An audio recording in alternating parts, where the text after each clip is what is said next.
கிருபை கிருபை என்று கிருபை என்றன் உள்ளம் ஏங்குதே.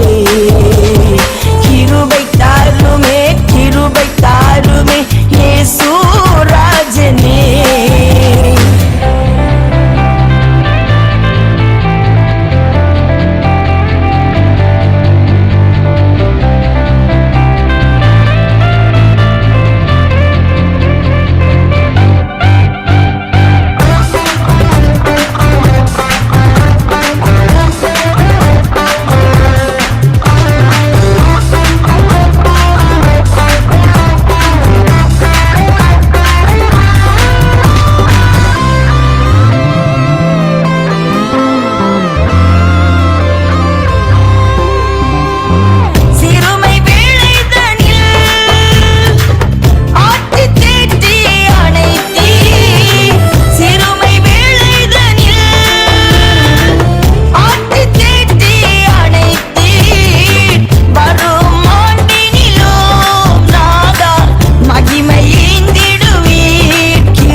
நீங்கள் இணைந்திருப்பது சங்கமம் வானொலி.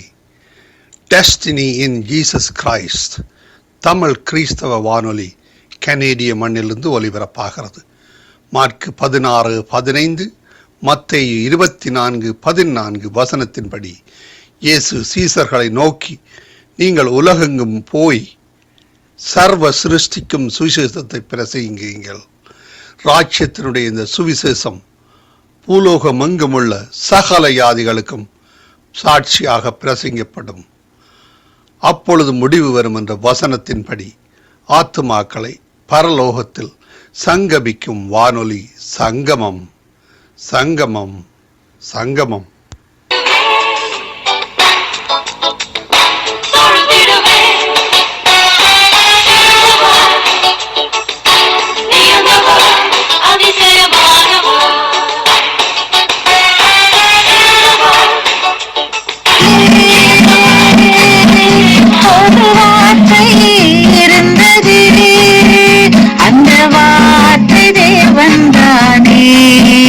அந்த வார்த்தை தேவன்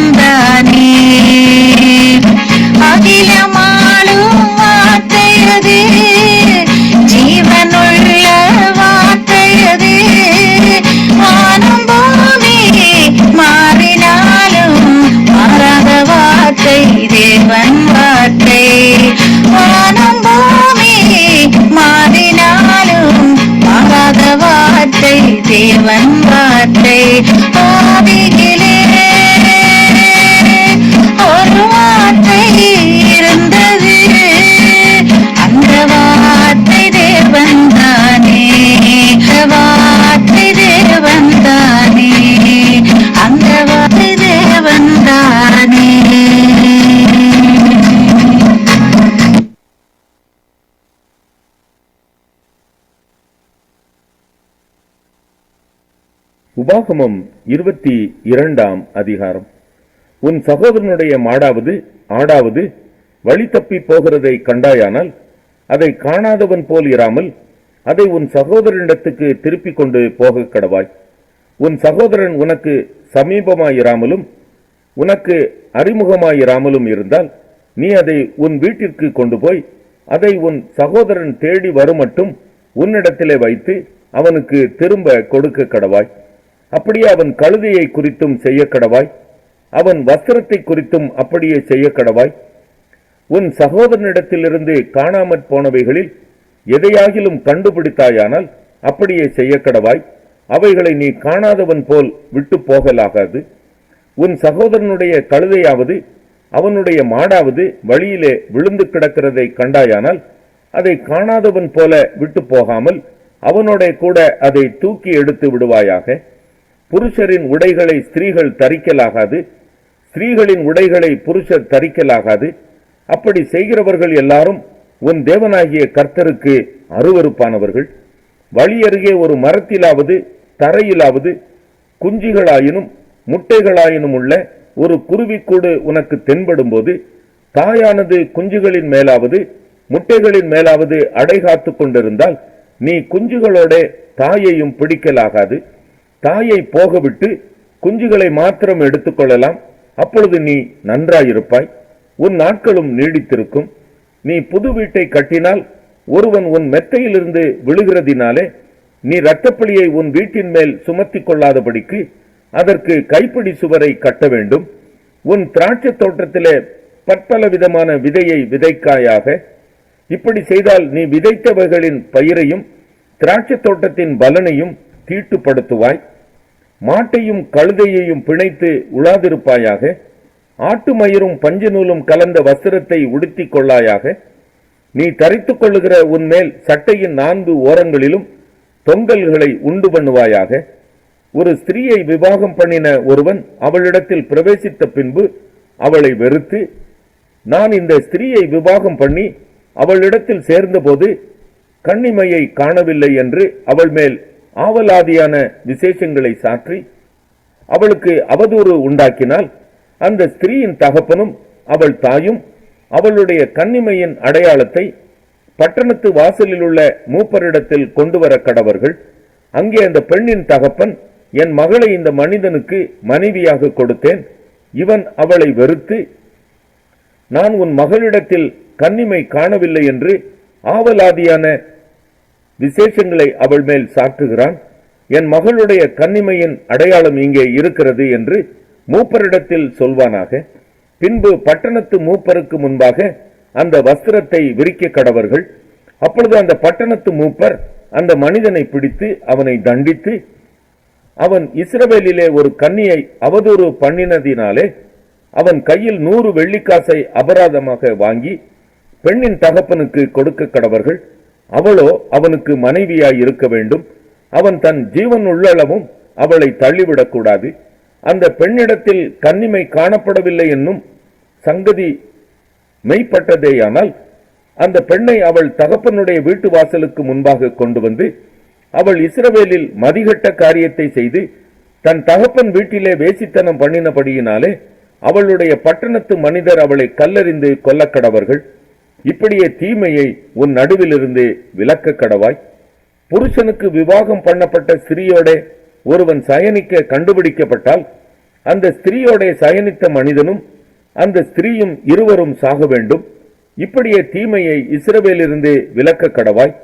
கன்னிகையான ஒரு பெண் ஒருவனுக்கு நியமிக்கப்பட்டிருக்கையில் மற்றொருவன் அவளை ஊருக்குள்ளே கண்டு அவளோட சயனித்தால் அப்பொழுது அந்த பெண் ஊருக்குள்ளிருந்தும் கூக்குரல் இடாததினாலும் அந்த மனிதன் பிறனுடைய மனைவியை கற்பழித்தபடியினாலும் இருவரையும் அந்த பட்டணத்து வாசலுக்கு முன் கொண்டு போய் அவர்கள் மேல் கல்லெறிந்து கொல்லக்கடவீர்கள். இப்படியே தீமையை உன் நடுவிலிருந்து விலக்க கடவாய். ஒருவனுக்கு நியமிக்கப்பட்ட பெண்ணை வெளியிலே ஒருவன் கண்டு அவளை பலவந்தமாய் பிடித்து அவளோட சயனித்தானேயாகில் அவளோட சயனித்த மனிதன் மாத்திரம் சாக கடவன். பெண்ணுக்கு ஒன்றும் செய்யலாகாது. பெண்ணின் மேல் சாவுக்கு ஏதுவான குற்றம் இல்லை. இக்காரியம் ஒருவன் மற்றொருவன் மேல் எழும்பி அவனுடைய ஜீவனை வாங்கினது போல இருக்கிறது. வெளியிலே அவன் அவளை கண்டுபிடித்தான். நியமிக்கப்பட்ட பெண் அப்பொழுது கூக்குரலிட்டும் அவளை காப்பாற்றுவார் இல்லாமற் போயிற்று. நியமிக்கப்படாத கன்னியாஸ்திரியாகிய ஒரு பெண்ணை ஒருவன் கண்டு கையை பிடித்து அவளோட சயனிக்கையில் அவர்கள் கண்டுபிடிக்கப்பட்டால் அவளோட சயனித்த மனிதன் பெண்ணின் தகப்பனுக்கு 50 வெள்ளிக்காசை கொடுக்க கடவன். அவன் அவளை கற்பழித்தபடியினால் அவள் அவனுக்கு மனைவியாய் இருக்க வேண்டும். அவன் உயிரோடு இருக்கும் அளவும் அவளை தள்ளிவிடக் கூடாது. ஒருவனும் தன் தகப்பனுடைய மனைவியை சேரலாகாது. தன் தகப்பன். உன்னத பாட்டு 2ஆம் அதிகாரம். நான் சாரோனின் ரோஜாவும் பள்ளத்தாக்குகளின் லீலி புஷ்பமுமாய் இருக்கிறேன். முள்ளுகளுக்குள்ளே லீலி புஷ்பம் எப்படி இருக்கிறதோ அப்படியே குமாரத்திகளுக்குள்ளே எனக்கு பிரியமானவளும் இருக்கிறாள். காட்டு மரங்களுக்குள்ளே கிச்சிலி மரம் எப்படி இருக்கிறதோ அப்படியே குமாரருக்குள்ளே என் நேசர் இருக்கிறார். அதன் நிழலிலே வாஞ்சையாய் உட்கார்கிறேன். அதன் கனி என் வாய்க்கு மதுரமாய் இருக்கிறது. என்னை விருந்து சாலைக்கு அழைத்து கொண்டு போனார். என் மேல் பறந்த அவருடைய கொடி நேசமே. திராட்சை ரசத்தால் என்னை தேற்றுங்கள், கிச்சிலி பழங்களால் என்னை ஆற்றுங்கள். நேசத்தால் சோகமடைந்திருக்கிறேன். அவர் இடது கை என் தலையின் கீழ் இருக்கிறது. அவர் வலது கை என்னை அணைத்துக் கொள்கிறது. எருசலேமின் குமாரத்திகளே, எனக்கு பிரியமானவளுக்கு மனதாகும் மட்டும் நீங்கள் அவளை விழிக்க பண்ணாமலும் எழுப்பாமலும் இருக்கும்படி வெளிமான்கள் மேலும் வெளியின் மறைகள் மேலும் உங்களை ஆணையிடுகிறேன். இது என் நேசருடைய சத்தம். இதோ அவர் மலைகள் மேல் குதித்தும் மேடுகள் மேல் துள்ளியும் வருகிறார். என் நேசர் வெளிமானுக்கும் மறைக்குட்டிக்கும் ஒப்பாயிருக்கிறார். இதோ அவர் எங்கள் மதிலுக்கு புறம்பே நின்று பலகணி வழியாய் பார்த்து கிராதியின் வழியாய் தமது மலர்ந்த முகத்தை காண்பிக்கிறார். என் நேசர் என்னோடே பேசி, என் பிரியமே, என் ரூபவதியே, எழுந்து வா. இதோ மாரி காலம் சென்றது, மழை பெய்து ஒளிந்தது, பூமியிலே புஷ்பங்கள் காணப்படுகிறது, குருவிகள் பாடும் காலம் வந்தது, காட்டுப்புறாவின் சத்தம் நமது தேசத்தில் கேட்கப்படுகிறது. அத்திமரம் காய் காய்த்தது, திராட்சை கொடிகள் பூ பூத்து வாசனையும் பரிமளிக்கிறது. என் பிரியமே, என் ரூபவதியே, நீ எழுந்து வா. கண்மலையின் வெடுப்புகளிலும் சிகரங்களின் மறைவிடங்களிலும் தங்குகிற என் புறாவே, உன் முக ரூபத்தை எனக்கு காண்பி. உன் சத்தத்தை நான் கேட்கட்டும். உன் சத்தம் இன்பமும் உன் முகரூபம் அழகுமாய் இருக்கிறது என்றார். திராட்சை தோட்டங்களை கெடுக்கிற குழி நரிகளையும் சிறு நரிகளையும் நமக்கு பிடியுங்கள். நம்முடைய திராட்சை தோட்டங்கள் பூவும் பிஞ்சுமாய் இருக்கிறது. என் நேசர் என்னுடையவர், நான் அவருடையவள். அவர் லீலி புஷ்பங்களுக்குள்ளே மேய்கிறார். என் நேசரே, பகல் குளிர்ச்சியாகி நிழல் சாய்ந்து போகும் வரைக்கும் நீ திரும்பி குந்தும் பிளப்புமான கண்மலைகளில் குதித்து வரும் கலைமானுக்கும் மறைகளின். அப்போஸ்தலர் 14ஆம் அதிகாரம். இக்கோனியா பட்டணத்திலே அவர்கள் இருவரும் யூதருடைய ஜெப ஆலயத்தில் பிரவேசித்து யூதரிலும் கிரேக்கரிலும் திரளான ஜனங்கள் விசுவாசிக்கத்தக்கதாக பிரசங்கித்தார்கள்.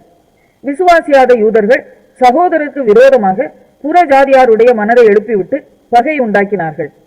அவர்கள் அங்கே அநேக நாள் சஞ்சரித்து கர்த்தரை முன்னிட்டு தைரியம் உள்ளவர்களாய் போதகம் பண்ணினார்கள். அவர் தமது கிருபையுள்ள வசனத்துக்கு சாட்சியாக அடையாளங்களும் அற்புதங்களும் அவர்கள் கைகளால் செய்யப்படும்படி அனுக்கிரகம் பண்ணினார். பட்டணத்து ஜனங்கள் பிரிந்து சிலர் யூதரையும் சிலர் அப்போஸ்தலரையும் சேர்ந்து கொண்டார்கள். இவர்களை அவமானப்படுத்தவும் கல்லெறியவும் வேண்டுமென்று புறஜாதியாரும் யூதரும் அவர்கள் அதிகாரிகளும் அமளி பண்ணுகையில் இவர்கள் அதை அறிந்து லிக்கவோனியா நாட்டில் உள்ள பட்டணங்களாகிய லீஸ்திராவுக்கும் தெர்பைக்கும் அவைகளின் சுற்றுப்புறங்களுக்கும் ஓடிப்போய் அங்கே சுவிசேஷத்தை பிரசங்கம் பண்ணினார்கள். லீஸ்திராவிலே ஒருவன் தன் தாயின் வயிற்றில் இருந்து பிறந்தது முதல் சப்பானியாய் இருந்து ஒருபோதும் நடவாமல் கால்கள் வழங்காதவனாய் உட்கார்ந்து பவுல் பேசுகிறதை கேட்டுக்கொண்டிருந்தான். அவனை பவுல் உற்று பார்த்து, இரட்சிப்புக்கேற்ற விசுவாசம் அவனுக்கு உண்டென்று கண்டு, நீ எழுந்து காலூன்றி நிமிர்ந்து நில் என்று உரத்த சத்தத்தோடே சொன்னான். உடனே அவன் குதித்தெழுந்து நடந்தான். பவுல் செய்ததை ஜனங்கள் கண்டு, தேவர்கள் மனுஷ ரூபம் எடுத்து நம்மிடத்தில் இறங்கி வந்திருக்கிறார்கள் என்று லிக்கவோனியா பாஷையிலே சத்தமிட்டு சொல்லி பர்னபாவை யூப்பித்தர் என்றும் பவுல் பிரசங்கத்தை நடத்தினவன் ஆனபடியினால் அவனை மெர்க்குரி என்றும் சொன்னார்கள். அல்லாமலும் பட்டணத்துக்கு முன்னே இருந்த யூபித்தருடைய கோவில் பூஜா சாரி எருதுகளையும் பூமாலைகளையும் வாசல் அண்டையிலே கொண்டு வந்து ஜனங்களோட கூட அவர்களுக்கு பலியிட மனதாயிருந்தார். அப்போஸ்தலராகிய பர்னபாவும் பவுலும் அதை கேட்ட பொழுது தங்கள் வஸ்திரங்களை கிழித்துக் கொண்டு கூட்டத்துக்குள்ளே ஓடி உரத்த சத்தமாய், மனுஷரே, ஏன் இப்படி செய்கிறீர்கள்? நாங்களும் உங்களைப் போல பாடுள்ள மனுஷர்தானே. நீங்கள் இந்த வீணான தேவர்களை விட்டு வானத்தையும் பூமியையும் சமுத்திரத்தையும் அவைகளில் உள்ள யாவற்றையும் உண்டாக்கின ஜீவனுள்ள தேவனிடத்திற்கு திரும்ப வேண்டும் என்று உங்களுக்கு பிரசங்கிக்கிறோம்.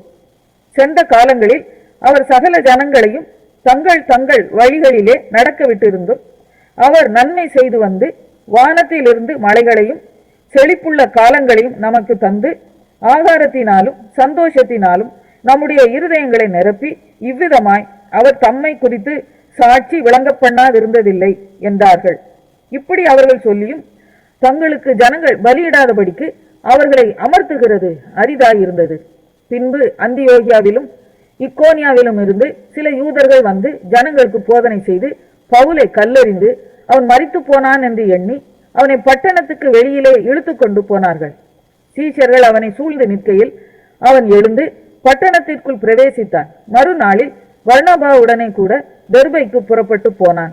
அந்த பட்டணத்தில் அவர்கள் சுவிசேஷத்தை பிரசங்கித்து அநேகரை சீஷராக்கின பின்பு லீஸ்திராவுக்கும் இக்கோனியாவுக்கும் அந்தியோகியாவுக்கும் திரும்பி வந்து சீஷருடைய மனதை திடப்படுத்தி விசுவாசத்திலே நிலைத்திருக்கும்படி அவர்களுக்கு புத்தி சொல்லி, நாம் அநேக உபத்திரவங்களின் வழியாய் தேவனுடைய ராஜ்யத்தில் பிரவேசிக்க வேண்டும் என்று சொன்னார்கள். அல்லாமலும் அந்தந்த சபைகளில் அவர்களுக்கு மூப்பர்களை ஏற்படுத்தி வைத்து உபவாசித்து ஜெபம் பண்ணி அவர்கள் விசுவாசித்து பற்றி கொண்ட கர்த்தருக்கு அவர்களை ஒப்புவித்தார்கள். பின்பு பிசிதியா நாட்டை கடந்து பம்பிலியா நாட்டுக்கு வந்து பெர்கே ஊரில் வசனத்தை பிரசங்கித்து அத்தலியா பட்டணத்துக்கு போனார்கள். அங்கே கப்பலேறி தாங்கள் நிறைவேற்றின கிரியைக்காக தேவனுடைய கிருபைக்கு ஒப்புவிக்கப்பட்டு புறப்பட்டு அந்தியோகியாவுக்கு வந்தார்கள். அவர்கள் அங்கே சேர்ந்த பொழுது சபையை கூடி வர செய்து தேவன் தங்களை கொண்டு செய்தவைகளையும் அவர் புறஜாதிகளுக்கு விசுவாசத்தின் கதவை திறந்ததையும் அறிவித்து, அப்போஸ்தலர் 15ஆம் அதிகாரம். சிலர் யூதேயாவிலிருந்து வந்து, நீங்கள் மோசேயினுடைய முறைமையின்படியே விருத்த சேதனம் அடையாவிட்டால் ரட்சிக்கப்பட மாட்டீர்கள் என்று சகோதரருக்கு போதகம் பண்ணினார்கள். அதனாலே அவர்களுக்கும் பவுல் பர்னபா என்பவர்களுக்கும் மிகுந்த வாக்குவாதமும் தர்க்கமும் உண்டான போது அந்த விஷயத்தின் நிமித்தம் பவுலும் பர்னபாவும் அவர்களை சேர்ந்த வேறு சிலரும் எருசலேமில் இருக்கிற அப்போஸ்தலர் இடத்திற்கும் மூப்பர் இடத்திற்கும் போக வேண்டும் என்று தீர்மானித்தார்கள். அந்தபடி அவர்கள் சபையாரால் வழிவிட்டு அனுப்பப்பட்டு பெனிக்கே சமாரியா நாடுகளின் வழியாய் போய் புறஜாதியார் மனம் திருமண செய்தியை அறிவித்து சகோதரர் எல்லாருக்கும் மிகுந்த சந்தோஷத்தை உண்டாக்கினார்கள். அவர்கள் எருசலேமுக்கு வந்து சபையாராலும் அப்போஸ்தலராலும் மூப்பராலும் ஏற்றுக்கொள்ளப்பட்ட போது தேவன் தங்களை கொண்டு செய்தவர்களை எல்லாம் அறிவித்தார்கள். அப்பொழுது பரிசேய சமயத்தாரில் விசுவாசிகளான சிலர் எழுந்து அவர்களை விருத்த சேதனம் பண்ணுகிறதும் மோசேயின் நியாயப்பிரமாணத்தை கை கொள்ளும்படி அவர்களுக்கு கற்பிக்கிறதும் அவசியம் என்றார்கள். அப்போஸ்தலரும் மூப்பரும் இந்த காரியத்தை குறித்து ஆலோசனை பண்ணும்படி கூடினார்கள். மிகுந்த தர்க்கம் உண்டான போது பேதுரு எழுந்து அவர்களை நோக்கி, சகோதரரே, நீங்கள் அறிந்திருக்கிறபடி புறஜாதியார் என்னுடைய வாயினாலே சுவிசேஷ வசனத்தை கேட்டு விசுவாசிக்கும்படி தேவன் அநேக நாட்களுக்கு முன்னே உங்களில் ஒருவனாகிய என்னை தெரிந்து கொண்டார். இருதயங்களை அறிந்திருக்கிற தேவன் நமக்கு பரிசுத்த ஆவியை தந்தருளினது போல அவர்களுக்கும் தந்தருளி அவர்களை குறித்து சாட்சி கொடுத்தார். விசுவாசத்தினாலே அவர்கள் இருதயங்களை அவர் சுத்தமாக்கி நமக்கும் அவர்களுக்கும் யாதொரு வித்தியாசமும் இராதபடி செய்தார். இப்படி இருக்க நம்முடைய பிதாக்களாலும் நம்மாலும் சுமக்க கூடாதிருந்த நுகத்தடியை சீஷ கழுத்தின் மேல் சுமத்துவதினால் நீங்கள் தேவனை சோதிப்பானேன். கர்த்தராகிய இயேசு கிறிஸ்துவின் கிருபையினாலே அவர்கள் ரட்சிக்கப்படுகிறது எப்படியோ அப்படியே நாமும் ரட்சிக்கப்படுவோம் என்று நம்பி இருக்கிறோமே என்றார். அப்பொழுது கூடி வந்திருந்த யாவரும் அமைந்திருந்து பர்னபாவும் பவுலும் தங்களை கொண்டு தேவன் புறஜாதிகளுக்குள்ளே செய்த அடையாளங்கள் அற்புதங்கள் யாவையும் விவரித்து சொல்ல கேட்டார்கள். அவர்கள் பேசி முடிந்த பின்பு யாக்கோபு அவர்களை நோக்கி, சகோதரரே, எனக்கு செவி கொடுங்கள். தேவன் புறஜாதிகளில் நின்று தமது நாமத்திற்காக ஒரு ஜனத்தை தெரிந்து கொள்ளும்படி முதல் அவர்களுக்கு கடாட்சி தருளின விதத்தை சிமியோன் விவரித்து சொன்னாரே. அதற்கு தீர்க்கதரிசிகளுடைய வாக்கியங்களும் ஒத்து இருக்கிறது. எப்படியெனில், மற்ற மனுஷரும் என்னுடைய நாமம் தரிக்கப்படும் சகல ஜாதிகளும் கர்த்தரை தேடும்படிக்கு நான் இதற்கு பின்பு திரும்பி வந்து விழுந்து போன தாவீதின் கூடாரத்தை மறுபடியும் எடுப்பித்து அதிலே பழுதாய் போனவைகளை மறுபடியும் சீர்படுத்தி அதை செவ்வையாக நிறுத்துவேன் என்று இவைகளையெல்லாம் செய்கிற கர்த்தர் சொல்லுகிறார் என்று எழுதியிருக்கிறது. உலக தோற்றம் முதல் தேவனுக்கு தம்முடைய கிரியைகளெல்லாம் தெரிந்திருக்கிறது. ஆதலால் புறஜாதிகளில் தேவனிடத்தில் திரும்புகிறவர்களை கலங்க பண்ணலாகாதென்றும் விக்கிரகங்களுக்கு படைத்த அசூசியானவைகளுக்கும் வேசித்தனத்திற்கும் நெருக்குண்டு செத்ததிற்கும் இரத்தத்திற்கும் விலகி இருக்கும்படி அவர்களுக்கு நாம் எழுத வேண்டும் என்றும் நான் தீர்மானிக்கிறேன். மோசேயின் ஆகமங்கள் ஓய்வு நாள் தோறும் ஜெப ஆலயங்களில் வாசிக்கப்பட்டு வருகிறபடியால் பூர்வ காலம் தொடங்கி சகல பட்டணங்களிலும் அந்த ஆகமங்களை பிரசங்கிக்கிறவர்களும் உண்டே என்றான். அப்பொழுது தங்களில் சிலரை தெரிந்து கொண்டு பவுலோடும் பர்னபாவோடும் அந்தியோகியாவுக்கு அனுப்புகிறது அப்போஸ்தலருக்கும் மூப்பருக்கும் சபையார் எல்லாருக்கும் நலமாக கண்டது. அவர்கள் யாரென்றால், சகோதரரில் விசேஷித்தவர்களாகிய பர்சபா என்று மறுபேர் கொண்ட யூதாவும் சீலாவுமே.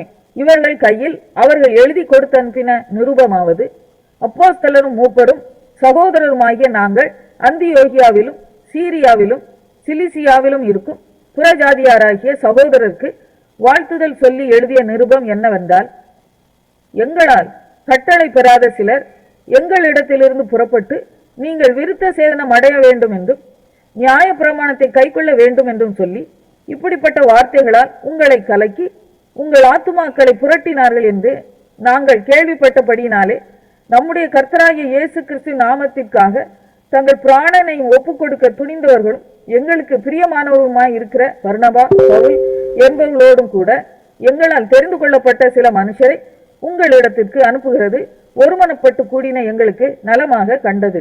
அந்தபடியே யூதாவையும் சீலாவையும் அனுப்பி இருக்கிறோம். அவர்களும் இவைகளை வாய்மொழியாக உங்களுக்கு அறிவிப்பார்கள். எவையெனில், விக்கிரகங்களுக்கு படைத்தவைகளுக்கும் இரத்தத்திற்கும் நெருக்குண்டு செத்ததிற்கும் வேசித்தனத்திற்கும் நீங்கள் விலகி இருக்க வேண்டும் என்பதே. அவசியமான இவைகளை அல்லாமல் பாரமான வேறொன்றையும் உங்கள் மேல் சுமத்தாமல் இருப்பது பரிசுத்த ஆவிக்கும் எங்களுக்கும் நலமாக கண்டது. இவைகளுக்கு விலகி நீங்கள் உங்களை காத்துக் கொள்வது நலமாயிருக்கும், சுகமாய் இருப்பீர்களாக என்று எழுதினார்கள். அவர்கள் அனுப்பிவிடப்பட்டு அந்தியோகியாவுக்கு வந்து சபையை கூடி வரச் செய்து நிருபத்தை ஒப்புவித்தார்கள். அதை அவர்கள் வாசித்து அதனால் உண்டாகிய ஆறுதலுக்காக சந்தோஷப்பட்டார்கள். யூதா சீலா என்பவர்களும் தீர்க்கதரிசிகளாய் இருந்தபடியினாலே அநேக வார்த்தைகளினால் சகோதரருக்கு புத்தி சொல்லி அவர்களை திடப்படுத்தி சில காலம் அங்கே இருந்து பின்பு சகோதரரால் சமாதானத்தோடு அப்போஸ்தலரிடத்திற்கு அனுப்பிவிடப்பட்டார்கள். ஆகிலும் சீலாவுக்கு அங்கே தரித்திருக்கிறது நலமாய் கண்டது. பவுலும் பர்னபாவும் அந்தியோகியாவிலே சஞ்சரித்து வேறே அநேகரோடும் கூட கர்த்தருடைய வசனத்தை உபதேசித்து பிரசங்கித்துக் கொண்டிருந்தார்கள்.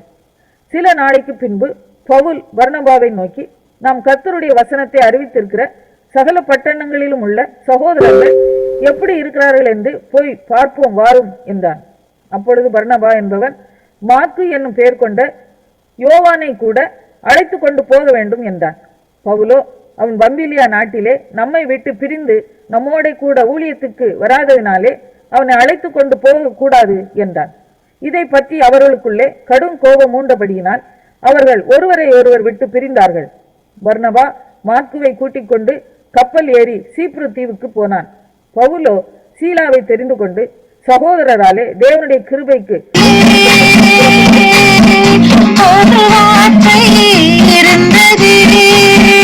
அந்த வார்த்தை தேவன்தானே, அந்த வார்த்தை தேவன்தானே, அகிலமாளும் வார்த்தையது, ஜீவனுள்ள வார்த்தையது, வானம் பூமி மாறினாலும் மாறாத வார்த்தை தேவன் வார்த்தை, வானம் பூமி மாறினாலும் மாறாத வார்த்தை தேவன் வார்த்தை,